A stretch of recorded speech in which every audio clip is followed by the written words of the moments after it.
Thank you so much for joining today's webinar. Really excited to have you with us today. We've got some great content lined up. We're going to be talking with Ian from Primrose Retirement Communities about how he set up a distributed network using Meraki equipment.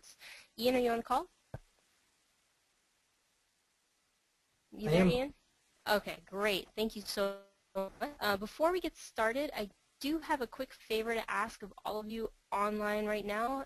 There's going to be a quick one-question poll, which is should be popping up on your screen, which is how did you first hear about Cisco Meraki? If you guys don't mind taking about 30 seconds to fill that out, then we'll go ahead and get started with the webinar.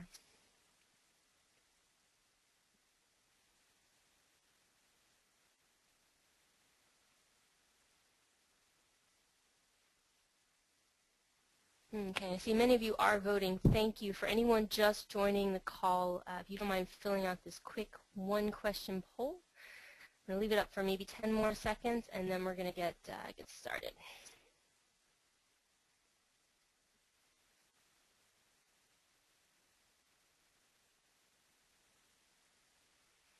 Okay, and I see that most of you have actually gone ahead and voted. So let me just close, and let's begin. So my name is Emily. I'm a product marketing manager here at Cisco, and again, with us today is Ian from Primrose Retirement Communities, and this is the agenda for today. What we're going to do is give a brief introduction to Meraki Cisco Cloud Networking for those of you who may be less familiar with us or for whom this is your first exposure to Cisco Meraki. We'll talk a little bit about why you might want to consider cloud networking, and then we'll launch pretty quickly into our case study. That's the meat of our conversation today. We'll be talking with Ian about how he has set up and deployed the Cisco Meraki network for the Primrose Retirement Community. And we're really excited because Ian has graciously agreed to let us demo his network for today's webinar. So we're actually going to be looking into his Cisco Meraki network. So it's not an in-box network of any sort. It's going to be a live production network that we'll have for you. And at the end, we're going to wrap up with sort of an overview of our product line and some Q&A. So that reminds me, my good friend and colleague Olivia is on the call with me today. She's here to answer any and all questions that you might have. So if you type in questions in the Q&A box on your screen, she'll be replying to those live. You can ask questions of me, and you can also ask questions of Ian. And she'll be collating those and writing them up on a board for us if there's several of the same questions being asked over and over again. And we're going to pose those during the webinar and also at the end if we have any time. So we do want to make this as conversational as possible and use this as a venue to get your questions answered. So definitely ask away.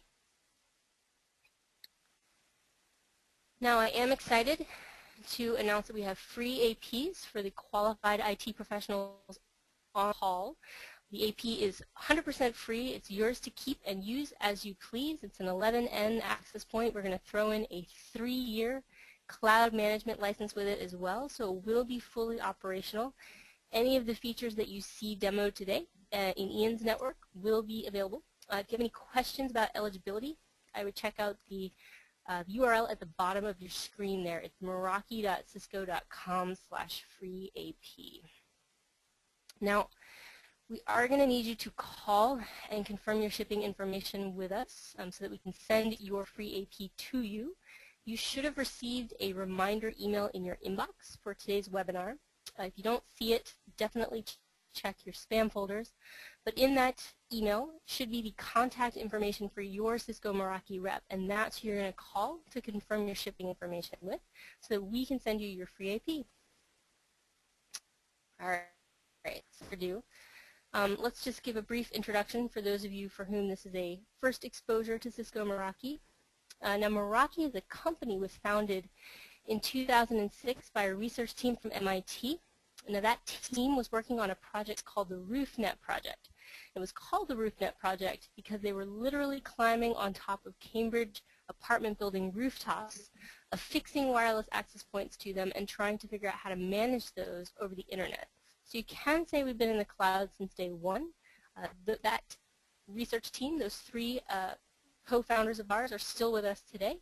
We've branched out beyond access points, so we actually have 4 product lines now, one of which is the access points, but we also make our MS line of switches, our MX line of security appliances, and we have a 100% free, literally 100% free, no strings attached, mobile device management solution called Systems Manager. It supports iOS, Androids, Macs, and PCs. So we are the leader in cloud networking. We were actually also acquired by Cisco in late 2012. Really excited by that. We now have a new cloud networking group and are looking forward to basically continuing our development of all 4 product lines and using our newfound market reach to bring Meraki products to new customers.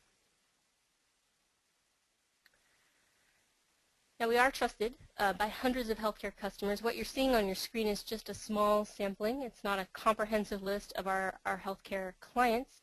We also span many different verticals. So if you happen to be on the call and you happen to be in manufacturing or construction or retail, K-12, education, professional services, like I said, retail, we do have a significant presence in all of those verticals as well. And you might be able to apply some of the lessons that you've learned here on how to deploy Meraki equipment across remote sites to your specific case as well. Just a sample here. And we often get the question, you know, when we're introducing Cisco Meraki products, why would I ever consider cloud networking? And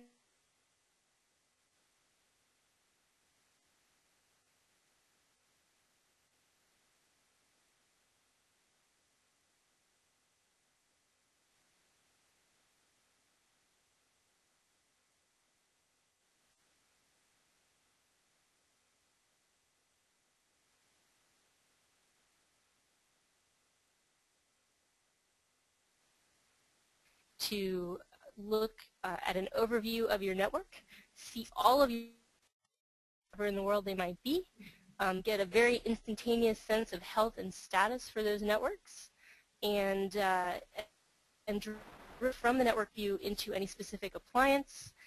From any specific appliance, look at all the clients passing traffic through that appliance, and vice versa. Oops, we're getting a little bit of background noise. Let me just make sure that everybody is muted here. There we go. Sorry, we had someone unmuted on the line. So really great management. In terms of scalability, you're going to see the cloud is virtually limitless in terms of scalability possibilities. So, you know, what do I mean by that? Well, you know, we don't have the same hardware constrictions that you might find in traditional network architecture. So, for example, you don't need to purchase wireless LAN controllers to manage your APs. You don't need to buy any redundant wireless LAN controllers or redundant controller hardware that would sit on-prem, because we've moved all of that to the cloud. So there's no AP limits or things like that. We also have true zero-touch configuration. And what I mean by that is because we're cloud-based, before your equipment has ever been plugged into the internet or plugged in your Meraki equipment, that is, you can pre-configure it in our cloud-based dashboard. Pre-configure it with firewall rules, with SSIDs, you know, with VLANs and switch port configurations if you want. And then when your Meraki equipment is finally on site and plugged into power and plugged into the internet, it'll grab that configuration setting and run with it. So you don't necessarily have to be on site to install hardware at remote sites. And then finally, in terms of cost savings, you'll see you're going to be traveling less to remote sites to manage them, because we do have that great visibility. We do have a lot of live tools, which are diagnostic and troubleshooting tools built right into the dashboard to help you remotely monitor and work on equipment. You're going to find that you're spending less time and money on training, because our interface is really intuitive. It's very easy to get up and running with the solution almost. And you're going to find that there's, you know, again, there's no need to buy redundant on-premise hardware. So we've moved a lot of that sort of controller hardware off into the cloud. So just sort of to sum up, again, we've got 4 product lines. You're seeing an example of them here. So our APs, our switches, our security appliances, and again, we have free mobile device management, all of which are controlled seamlessly from our dashboard anywhere in the world that you have internet access. And I do want to just briefly touch on our cloud networking architecture because some folks may not be familiar with it or may have some questions, but essentially, again, it works like this. Have Meraki equipment, whether it's an access point, a switch, a security appliance, it's going to sit on-premise at your main office or your headquarters, branch offices, perhaps at a teleworker's home if you're deploying a Z1 teleworker appliance, and that hardware will initiate a secure connection back to our cloud, and by cloud I mean our data centers that are spread out all over the world. And it is a secure connection. It's encrypted twice, once with proprietary encryption and then again with standards SSL. And that connection is completely out of band, so we never see or store end user data. What we're looking at with that connection is simply the management and monitoring statistics that we need to present information about things like bandwidth consumption, total number of clients, give you some application visibility, and the ability to tweak your Meraki equipment settings so that you can say, for example, create SSIDs or create firewall rules or throttle or prioritize traffic in some way. Now, other things to think of when we're talking about our cloud infrastructure in particular, we do have a very secure and reliable architecture. So we ourselves are SSAE 16, otherwise known as SAS 70 certified. We undergo daily penetration testing by McAfee. We have a 4 nines uptime SLA, so 99.99% uptime SLA agreement with our data centers. We've got a lot of high availability built into in the event of failures or problems if a data center were to suddenly go down. We ourselves are PCI Level 1 compliant, and we have had customers build HIPAA and PCI compliant architectures using our equipment. So if you have specific questions about our data centers and our cloud, definitely feel free to ask them here, or I would encourage you to check out the URL at the bottom of your screen. I'll read it to you. It's meraki.cisco.com/trust. We try to be as open and transparent as possible about our privacy policies, the security features of our data centers, our certifications, and things like that, because we do want everyone to feel comfortable with sort of the cloud management concept. So again, that's meraki.cisco.com/trust. So that brings us to the meat of our webinar today, discussing Primrose Retirement Communities Cisco Meraki Network. Ian, are you on the call? Yep. Fantastic. Ian, I was wondering if you don't mind just introducing yourself, telling us a little bit about your role and what you do for Primrose. Yeah, my name is Ian Zens. I'm the Director of Information Technology. I was brought on about 2 years ago to the company. Primrose had no existing IT at that time, so over the last 2 years I've been basically building it from ground up. When I came on, we had, I think it was 26 live communities. We're now up to 30 live communities and continue to grow. So at this point, I'm pretty much solely responsible for all 30 communities. We have about 5 to 6 managers on each site, so 5 to 6 endpoints. Plus all our new communities are fully equipped with wireless technology for our residents, so I'm responsible for all that as well. Okay, fantastic. And I know you were sort of hinting at the different communities and sort of capability there, but could you, just for the benefit of folks on the call, give a little bit of background about Primrose and Yeah, Primrose, we're headquartered in Aberdeen, South Dakota, as it states. Our founder is a CPA, Jim Thayers. He started the company basically because he saw his grandparents aging in their home and wanted a nice place for them to live. So we opened our first communities in Aberdeen, South Dakota. There is 3 buildings here. And from that we branched out into South Dakota, Minnesota, and now we're in places like Wasilla, Alaska. We've got 5 properties in Ohio. Our buildings consist of assisted living, memory care, and independent living. We also have some townhome villas that sit on our property. All our communities have common areas for our residents, such as pubs, libraries, fitness centers, just to make sure our residents have a healthy living environment to be a part of. Great. So I guess one of the first questions that I have for you is, what are some of the biggest technical challenges for retirement communities, in your opinion, and things that were impacting you that were perhaps troublesome for you in your with your older network architecture? Yeah, the trend we're definitely seeing is that residents are not only wanting Wi-Fi, but they're demanding it. And to the point where, I mean, we could easily be losing some of our residents for that. Wow. Okay. It's really hard for me as one IT person, you know, at the beginning to take on that challenge of, say, 2 years ago there wasn't Wi-Fi in any of our buildings because everybody was scared of security and how how that all was going to go. I had used Meraki in the past, so I was very confident in the security and the infrastructure that it provided. So over the past couple of years, we've started off with the MX60 and 60Ws just to get some routers in place so I could have some manageability and then get the Wi-Fi going. So that was my biggest challenge is, you know, we had nothing. We had some old snap gear firewalls that I couldn't manage from here. I mean, I could hit them over the WAN, but it wasn't very secure. When they broke, I didn't know why, because they just stopped talking. Now with the Meraki gear in place, I can see why, when, how, get things up and going when needed. And as we continue to go back into these older buildings to deploy Wi-Fi, it's a piece of cake. Awesome.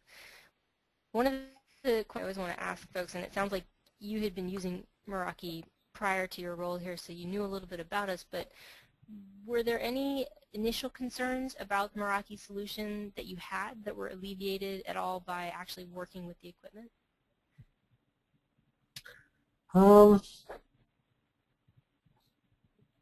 You know, I like to adapt to new technology, so I was pretty on board from the first Meraki I saw.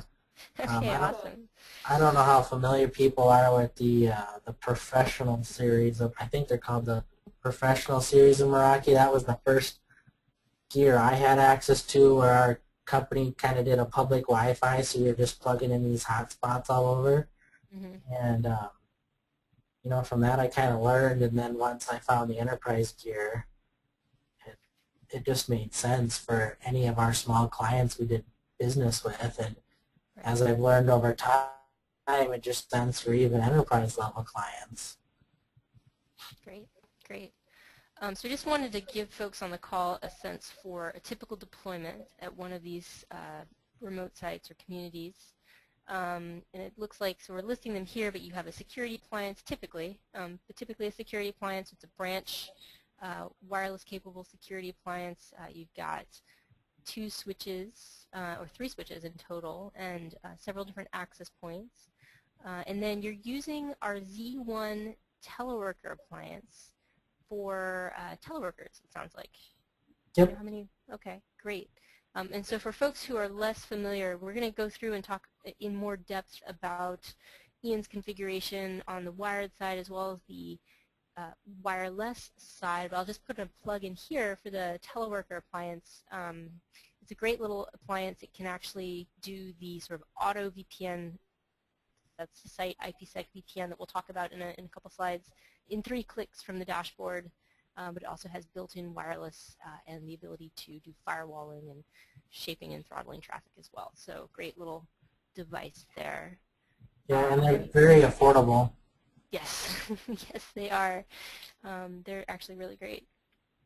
And they actually also have the support for 3G, 4G cellular as well if you need a failover link or need to use them someplace where you're not directly wired in to a LAN connection. So in terms of your Meraki solution today, looks like looking for simplified network management. You've got sort of centralized visibility and control now. It sounds like you've been able to scale up as you're growing. And I was hoping if you could give us a little bit more detail about how you're trying to unify your network. You know, what sort of technologies are you using in the wireless and on the wired side at a very high level before we dive in to kind of give you this unified view? Yep. So as we kind of covered there, I'm using the MX60 as my security appliance, and that kind of gets me some insight into all my buildings from the firewall perspective of knowing who's coming in, who's coming and going, which then I connect into the network switches, which are great because that I can see at the port level the devices that are connected, and I can have control over that. So if a rogue device were to connect to one of my private switch ports, I could get alerted on that and shut it down all within minutes. And then that obviously then branches out into my APs, which I have several SSIDs configured, one that gives to my LAN that's secured, and then one that's open for our guest network. Okay. And we actually have a question in from the audience that I'm seeing right now, which is, can you tell us what models of APs you're using? I use the MR16s. Okay. So for those who aren't familiar with us, all this information about sort of data specs is on our website, but we have 4 indoor model APs currently. 3 of them are 11N, and the sort of most commonly purchased model is actually the MR16. It's a dual radio access point, so it supports 2.4 and 5 gigahertz radios, and I think it's 2x2 MIMO, but I would double check on that. Okay, awesome. So just sort of looking at this slide, when you need to deploy a new AP, typically what's your process and how long does that take? I contact my rep from the supplier, and it takes longer for him to process the paperwork and get it shipped than it does for me to get it set up. Once he ships it to the site, I get an email from Meraki with an order number. I go to the website, I plug that order number in, I configure the AP. If it's going to an unconfigured network, if it's going to a network that I've already configured, then it's just a matter of associating that serial number with that network, and once it hits the site, they plug it in and it works. Up and running in no time. Obviously, there's coordination of getting cables and stuff installed, but yeah, in terms of the access point itself, it's just plug and play. Okay. And so just looking at that slide that we've got up, like you said, you've sort of segmented your network into 2, your wireless network into 2 SSIDs, one for corporate use, one guest SSID. Can you give a bit more information about those and whether you have any specific restrictions or you know, how long it took you to set up your guest SSID, for example? Yeah, so we bridge the LAN just basically so if our managers want to pick up their laptops, head out to the dining room, still be able to. That's really the only reason why we even have that as an option. Our nursing staff is starting to use take their computers to rooms to do assessments, so it's also nice to have them over a secured connection. And then the most popular obviously is our guest SSID, and we're just using the Meraki NAT mode, which is great because it doesn't allow one client to talk to the other, so there's some security there, and it's completely isolated from the other SSID, so there's no security concerns from that standpoint either. No, it's a great feature. You can literally, for folks who don't know, literally go in the dashboard and in about 3 dashboard clicks create that secure, isolated wireless guest SSID. You know, if you want sort of pure internet access with no ability for folks to talk to each other or talk to your wired side. So really, really cool. Ian, we actually got a question for you from the audience, which is, do you have any outdoor APs? Yes. I don't have them mounted outdoors though, but I do have two of the MR6. I use the MR66s here at our main office to shoot over to uh, an office across the street, and then actually in this, well, not in the community we're going to demo today, but in all our new communities, I use them to shoot over to our off-site villa locations from our main building. So in those scenarios, I use one MR66 to talk to MR16s. In the scenario of our home office, I use two MR66s to actually bridge over to a LAN. Okay. Okay.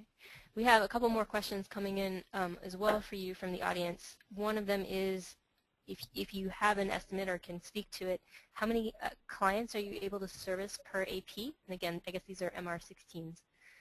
But I don't think we've ever even come close to pushing, so I want to know. I would say our max that I've ever seen is 15 to 20. And that's, generally during a setup scenario where we got a bunch of our managers visiting a building and we're all trying to huddle together in a little office. But I've never pushed any of these to our max. We do have a training room here, I guess, and we had a nursing conference, and there was probably 30 people in there, and they were all doing training or web-based software. And I had no complaints during that process. So during that, we had 30 users doing web-based software. I never heard a complaint. Okay, great. And then another question for you from Ian is, are all of your APs connected to switches? Or if not, do you have any APs, I guess, directly connected out to the internet at all? And then are you meshing any of your APs? All our new facilities, I obviously use Meraki switches. So they're all being PoE powered and shot through the Meraki switch. Some of our old buildings where I've added Meraki APs, we've done either power adapters or PoE injectors, so they're connected to off-brand non-managed switches. I don't have any of that. I just plug an internet connection. And then what was the last question? Oh, mesh? Yes. It was about meshing, yeah. Do you have any meshing? And so for folks on the call, Meraki APs have a proprietary meshing protocol built in, so that if for some reason you have two APs that can see each other, only one of whom has a functional wired LAN connection back to a switch, the second AP that is either just running off of with an AP or with a power cord, or if it's Ethernet went down, they will automatically mesh together. So if you flip back, I think a slide or two to that, this one, the red lines show all the meshing that's happening. But the two that are on the far right-hand side of the page, those are mesh-only access points, meaning all they are is plugged into power. Yep. Yep. So it's a great way to extend your. Yeah. We like to say it's a good way to extend your coverage if you are if you have to deploy wireless in locations where you don't have the ability to run a wire. So cool. And then I think there's one question here for me as well, which is, do the APs support VLAN tagging? And the answer to that question is yes. Yes, they do.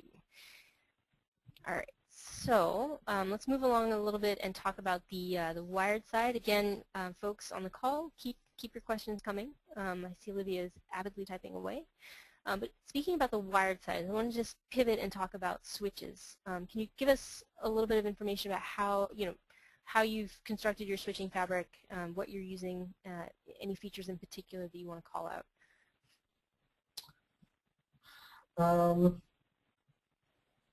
I don't know. They're switches for me.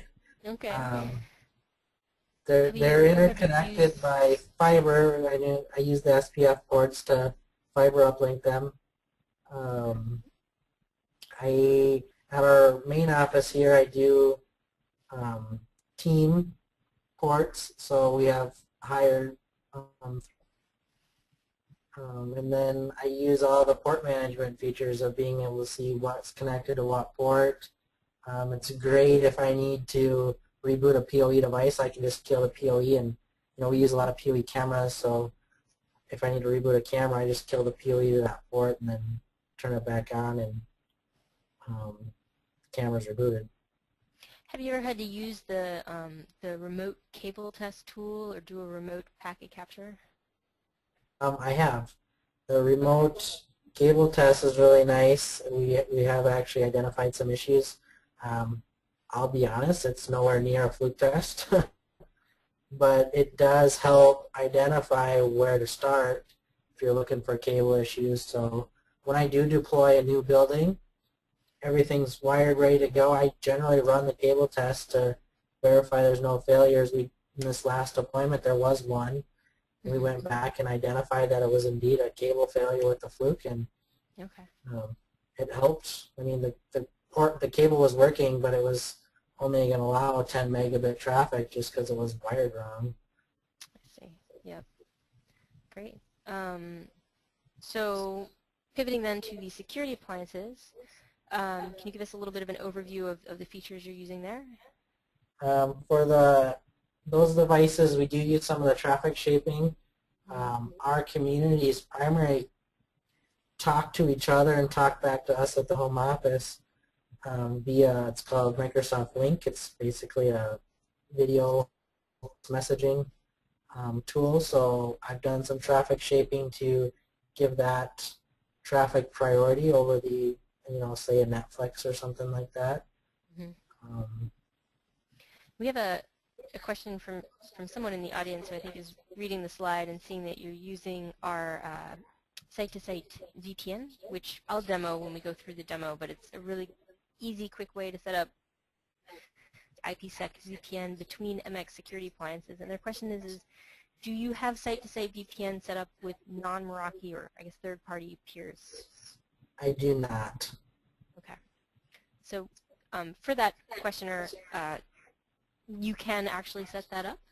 It won't be 3 clicks, but it's still a fairly intuitive, simple process that all Meraki MXs support site-to-site IPsec VPN, standards-based site-to-site IPsec VPN with any other security VPN supports that. So, all right. So you're using policies on the firewall to throttle and prioritize traffic. You can do that as well on the access points. Are you only doing it on the security appliances?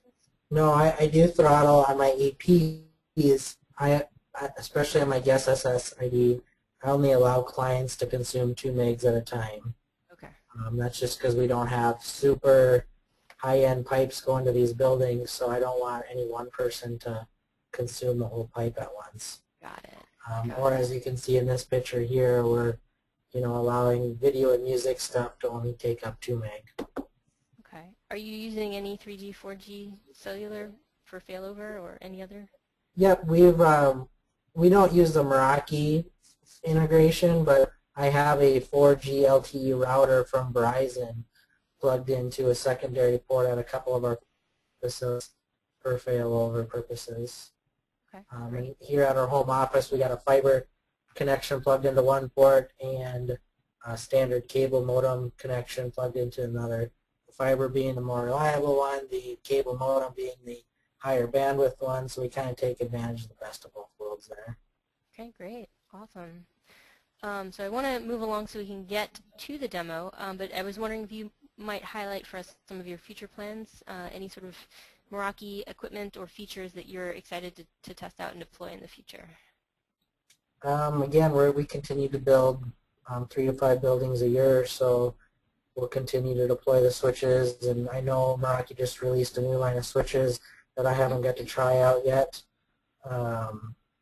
And then continue with the access points and security appliances. All right, awesome. Well, thank you so much. Really appreciate you going through that and having a chat with us. What we're going to do now is actually go through and do a live demo of Ian's network. So let me switch over excuse me, to my web browser. And I'm going to have to sign in again, so give me 1 second. timed out for security purposes. Okay. And so what I'm doing here is what any customer would be doing. You would literally, from any device, whether it's an iPhone, an Android, a tablet, a laptop, desktop, anything in the world that's internet accessible where you can open up a browser and type in that dashboard URL, which was dashboard.meraki.com. You'd do that. You'd log in with your credentials, and then immediately what you're going to see is this sort of an overview page here. This is the launch pad for you. You want to get into the dashboard. And like I said, we're looking at live production data from Ian's network, so from Primrose Retirement Communities network. And you can see everything is looking green, so that's good. Quick overview seems to indicate that our networks are healthy. I've got some additional information I can get from sort of an aggregated view, total number of data being consumed, total number of clients. He's got 55 networks. And a sense for the uptime of those networks, I believe maybe over the last week or so here. And from here, I can literally click in and drill down into any single one of these appliances and get more information about what kinds of devices I have deployed, where, and sort of the health, or, I could, if I wanted to, find a network here. He's got 55, so if I wanted to dive into one of them in particular, I could by clicking into the network name. Now what I come to, once I've clicked into a network, I've come to sort of the default clients page view, and what this is giving us is for a particular network, for a particular time frame, you're seeing all the client devices that have connected and passed traffic through your Meraki equipment. You're seeing the bandwidth that has been used. You're getting a list of the clients here, so we have wired clients, but we also have wireless clients. I can do things like sort them by usage or any number of columns and things that I have here that I could use to get information about particular devices. And this is really great if you are running many distributed sites or you just want some visibility into what types of devices are connecting to your network, because you can do things like, say, all right, well, in the last month, the Shawnee network has had 215 client devices connect to Meraki equipment, either on the wired side or the wireless side. We're looking at everything here. And maybe I want to find out, well, how many iPads were there? Well, there were 19 iPads. Maybe I want to do something like say, well, how many Windows devices were there? So I have 37 Windows machines, but were there any sort of Windows XP sort of legacy operating systems? Well, yes, some of them connected wirelessly. Some of them looks like were plugged into wall jacks. And you have this, we call this client device fingerprinting.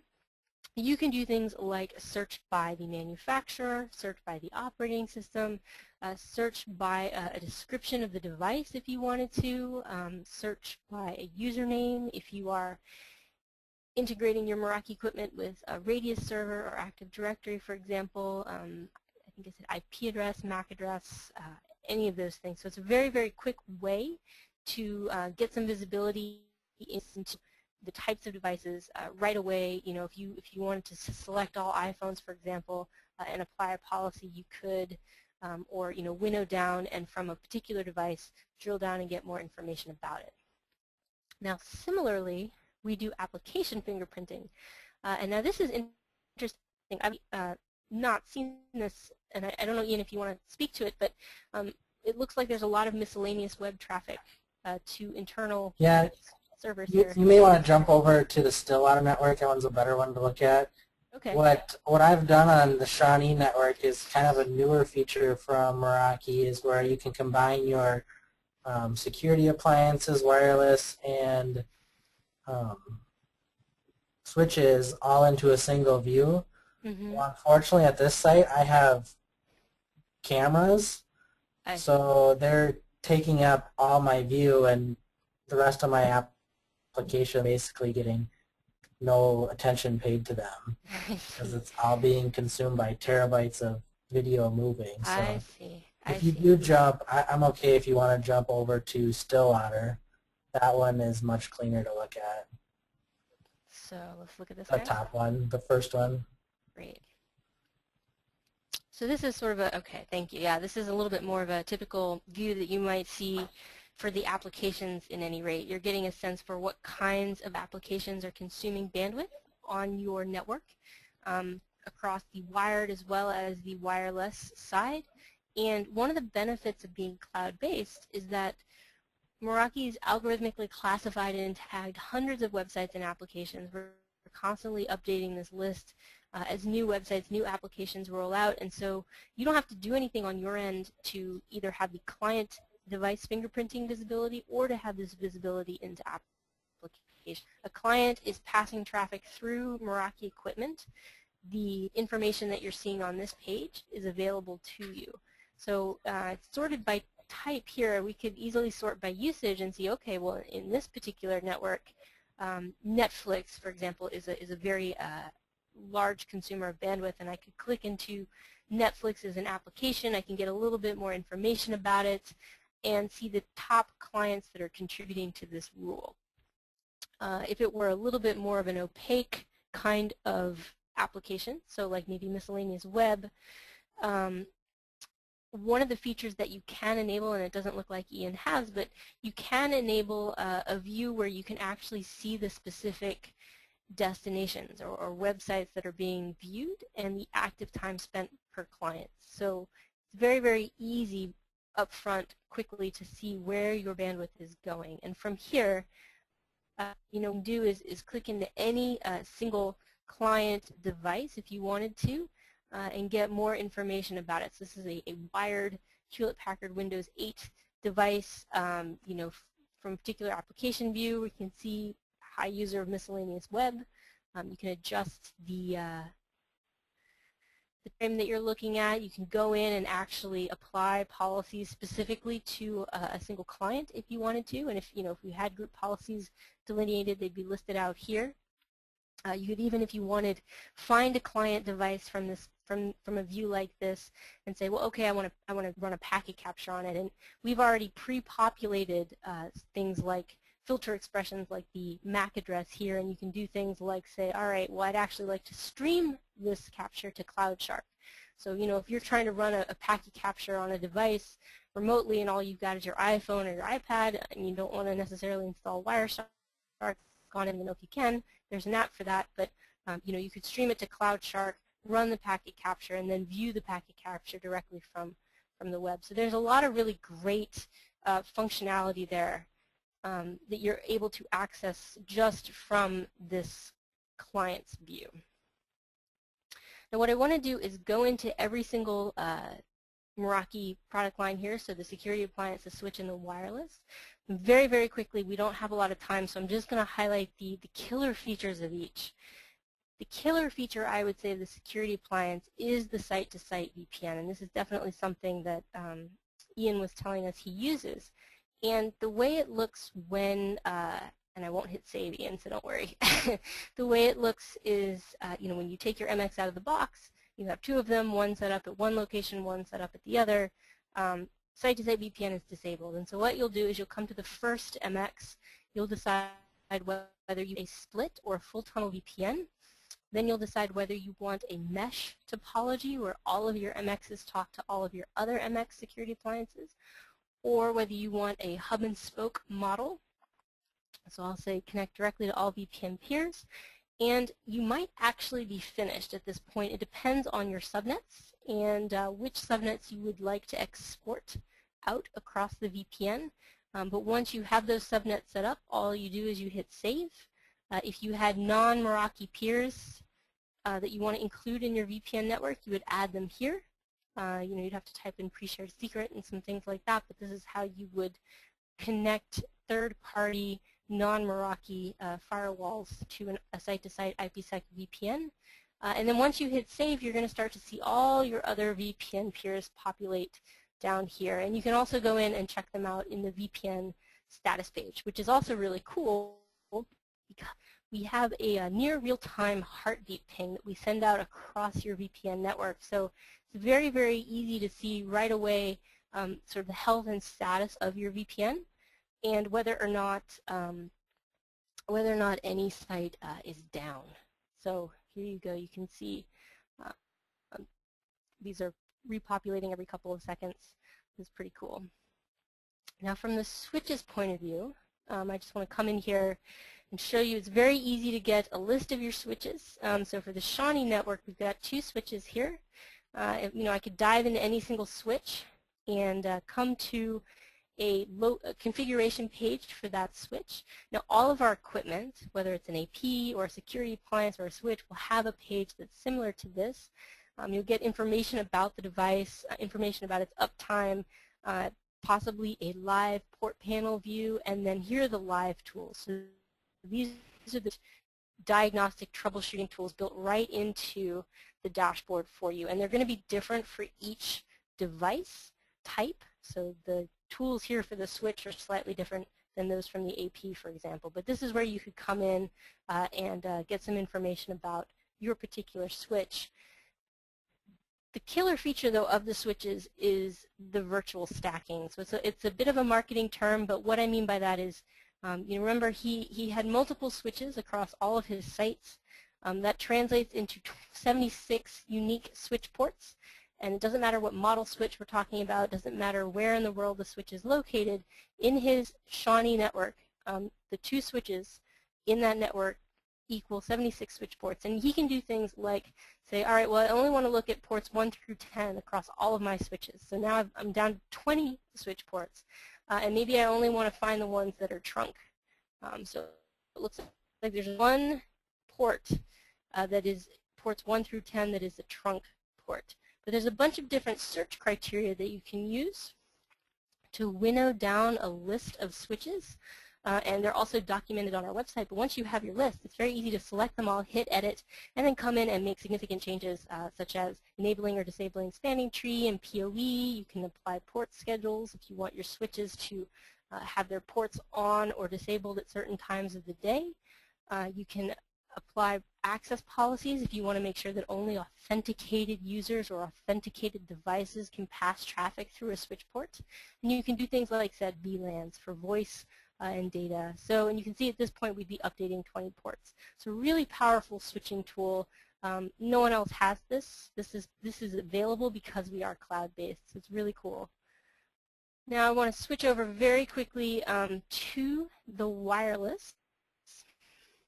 So you can get a sense for what's going on. So here we are looking at the Shawnee wireless network. Oh, you do have some floor plans. So one cool feature is you can actually upload floor plans and place your APs on a floor plan. So it makes it very easy to sort of troubleshoot if people in a particular area are complaining about wireless, you know exactly which AP you need to dive into. Here's a typical AP configuration page. So you can see the live tools are slightly different. But we can see clients that are currently connected to it and get some more information there. But what I want to show you is where you would go in and actually shape and throttle traffic. So if you wanted to prioritize traffic in some way, it works the same for both the APs and the security appliances. So I'll just show you right here. You could come in and add a group policy. You could name it something. We've recently announced scheduling. So if you want your group policy to only be enforced at certain times, it's very easy to set up that way. But you come in here and you can do things like set your typical layer 3 firewall rules if you want. But because we have deep application visibility, you can come in here and do things like deny types or categories of traffic outright. So maybe I want to block peer-to-peer traffic, all peer-to-peer traffic. I could select only 1 or 2 applications here, or 3, or however many, if I were only concerned about a particular application. But I'm going to say block all peer-to-peer. And if I don't want to block traffic, but I want to throttle it or prioritize it in some way, I can do traffic shaping rules. And it's very, very easy. I can come in here and I can say, well, maybe, you know, for video and music, oh, I don't know, let's say Netflix, Pandora, and YouTube are causing me some grief. All I need to do is say I'm going to choose a network limit here, and I'm going to throttle them down. I can set upstream and downstream limits if I want, but right now, anyone, any user or any device or groups of users or groups of devices to whom I apply this group policy will be blocked from using peer-to-peer and will have their Netflix, Pandora, and YouTube throttled to 250 kilobits per second.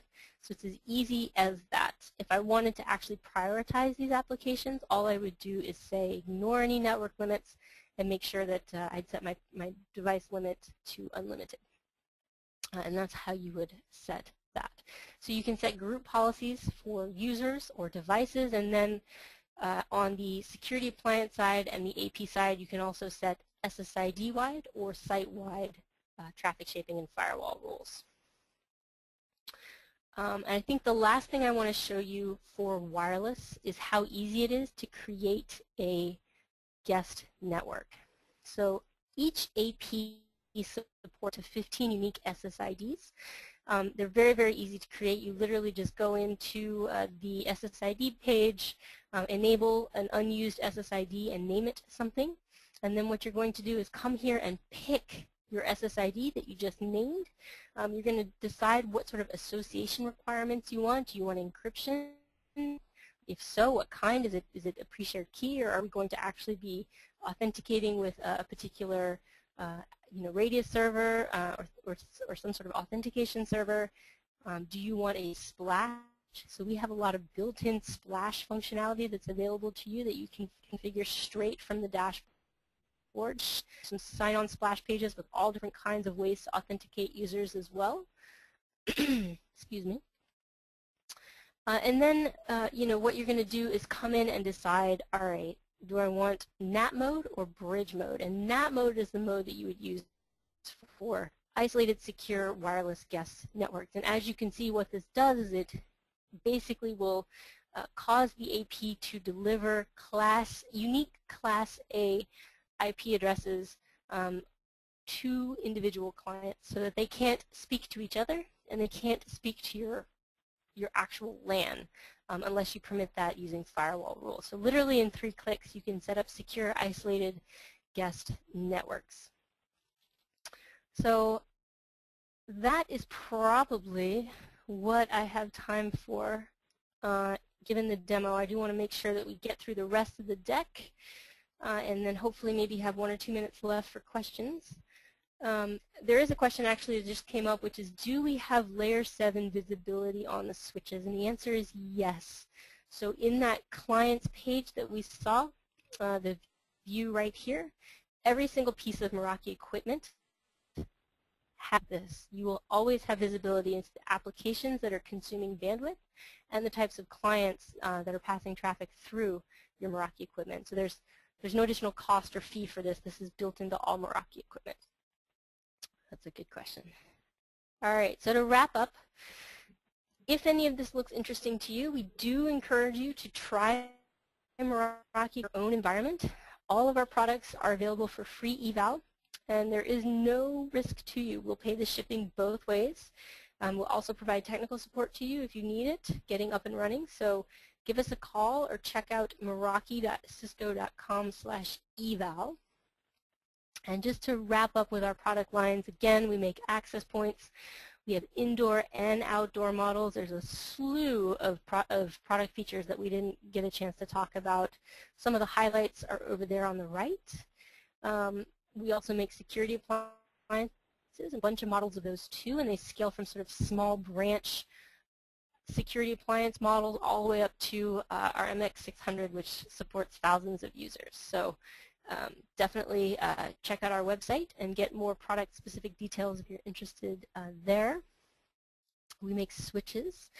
Like Ian alluded to, we actually just had our largest product release ever, and that was for our switching lines. We've got 14 new switch models out, divided amongst 3 different switch families. So we have access switches. We also have aggregation switches. So trying to give you a unified switching fabric from access through the aggregation layer there. And then again, some feature highlights that you see on the right.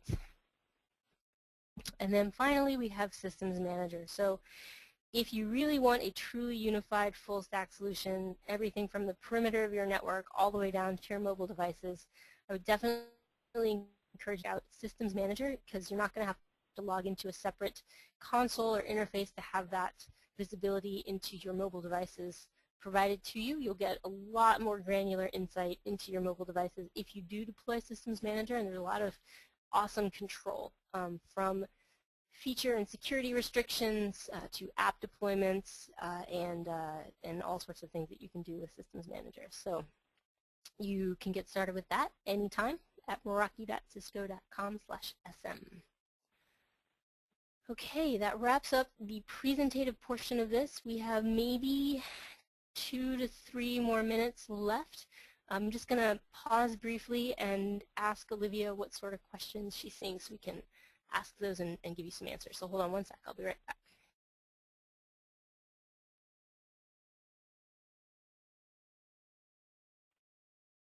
So one of the questions that always, and she said she got a couple of requests for, was what happens if your internet connection goes down? Because we are cloud-based and you are using the internet to manage your equipment. The answer is your Meraki equipment will continue to run with its last known good configuration. So your wireless SSIDs will continue to broadcast. If you're authenticating to local radius or Active Directory servers, authentication will still take place. All your firewall rules and traffic shaping rules will still be in play. And you'd still be able to access local resources like file and print servers that you might have needed to authenticate to.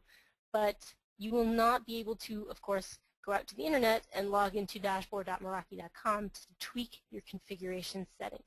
That said, and I should show you this, if you've blown yourself up because you misconfigured your settings, it is possible to, for example, go to special URLs. Let's see. Oops. Let me go to, sorry. There we go. For example, there's a unique URL for each type of appliance, whether it's a switch, an access point, or an AP. And you can come in here and perform a couple of things. Set VLAN, set IP addresses, DHCP versus static IP, that sort of thing, and get some information about the health and connectivity of your network. So we do have that if you are directly connected to or directly downstream of Meraki equipment. So that's a great question. I'll be right back.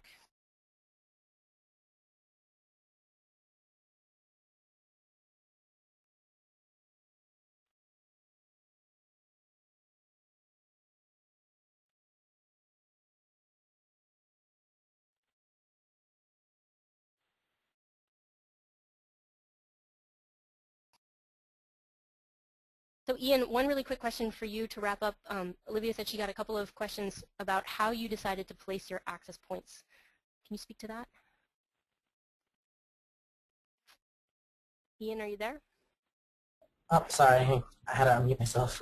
No worries. I don't really have a good answer for that. I'm trying to cover 2 floors in most cases with 1 AP in an area. So I probably have them more higher density than I need them, but again, I'm just trying to make sure everybody has good connectivity. I placed it out where I thought would look good on a map, and then after our first deployment, I went around and with the web page she showed there, you can go test your signal strength to every access point. So I went to every unit of our building and made sure I had good signal strength in every corner of every unit, and I was happy with what I had. So there is some weak points towards the edge, so I think I did a pretty good job, but I didn't have any mathematical formula by any means. I guess I kind of eyeballed it. That's all. That's cool. There is a tip that I've heard, which is also useful. We have a tool in all of our APs. This was something that all of our customers that had APs woke up to one day. It's called Presence Analytics, and it's a much bigger feature. And I'm not going to go into it too much because we are at the top of the hour, but if you do have your APs placed on a floor plan view, you can come to what's called the Presence Heat Map, and you can hit play. And this is actually going to show you the density of mobile clients connecting to your access points over time. So, if your AP is placed here, a lot of you know, maybe, I don't know where I guess your floor plan ends here, but if it extended out here and you saw a lot of activity over here, you know, maybe you could move your AP over to the left. So it was just kind of a unique way of using the presence heat map. All right, we are actually at the top of the hour, and I do want to be sensitive to time. If you've asked a question and it hasn't been answered, we're going to be forwarding your questions to Meraki reps who should be contacting you with an answer. That said, I hope this was informative and useful to you. If you don't mind filling out a quick 2-question survey at the end, give us your thoughts and your feedback so we can definitely improve this webinar for future audiences. We'd greatly appreciate it. But thank you so much for your time, and I definitely hope to see you again at a future webinar.